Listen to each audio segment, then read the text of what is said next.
gosh, if one more person asked me how tall I was going to scream. At 4'10", I have long been the focal point of attention.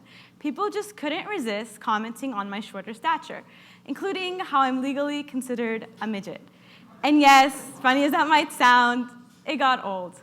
It started to feel like my height was the only reason people would talk to me. I just wanted to be seen for who I was, not for how short I was. My hatred for attention only grew as I progressed through school, when my peers found yet another thing they could pester me about: my diet. As a Jew, part of my cultural identity includes a restricted kosher diet.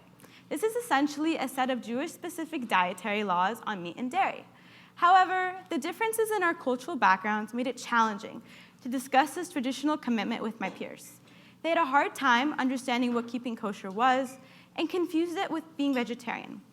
They didn't understand why I could eat the meats I brought from home, but not those served in the cafeteria. They called me a liar, a hypocrite, a fake vegetarian. I made attempts to resolve their misconceptions, but I would get so overwhelmed by all of their remarks.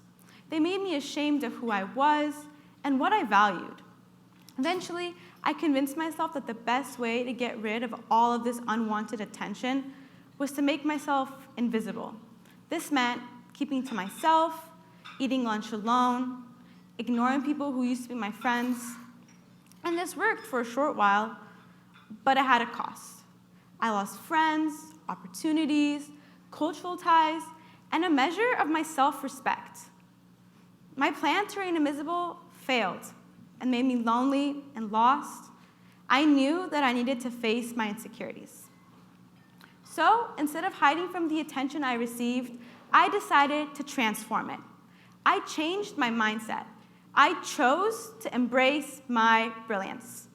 When people commented on my height, I allowed this to open doors to building connections with people that I otherwise would never have gotten to know. And when others commented on my height, I replied with key points about keeping kosher, which prevented me from getting overwhelmed, but also allowed my peers to better understand who I was. Once my peers finally respected my meal choices, I discovered that their comments didn't come from hate, rather from unconscious bias and misinformation. They learned the reasons for our differences because I was willing to share them. Someone has to say it. By speaking up and upholding my cultural diet, I embraced my brilliance. I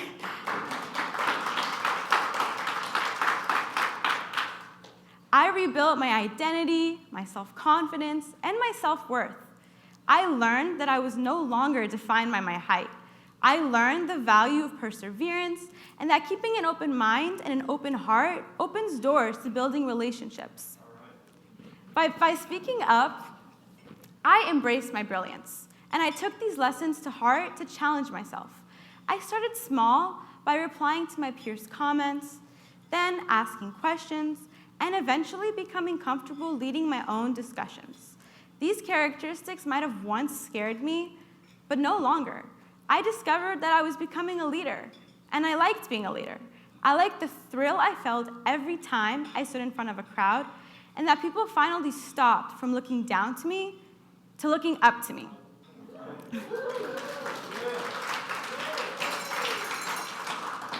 Instead of letting this newfound confidence run dormant, I ignited it and used it to make a real impact.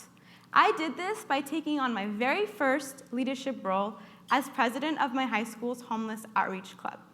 However, in this role, I held the strong misconception that my team would just listen and follow what I had to say. That leadership was black and white, especially since I was working with my close friends. But I was wrong. We were having our first event, and in preparation, I assigned my team random duties to complete. They all agreed to meet their parts, and I didn't follow up. I trusted their word. But to my surprise, our next meeting was a mess. Nobody's duties were completed, everything was out of order, and this certainly did not look like a group effort. I was really confused about what had went wrong and caused this lack of unity. Then I realized that the blame wasn't on my friends, but rather on my leadership skills. I had only scratched the surface to being a leader and needed to spend more concrete time with my team.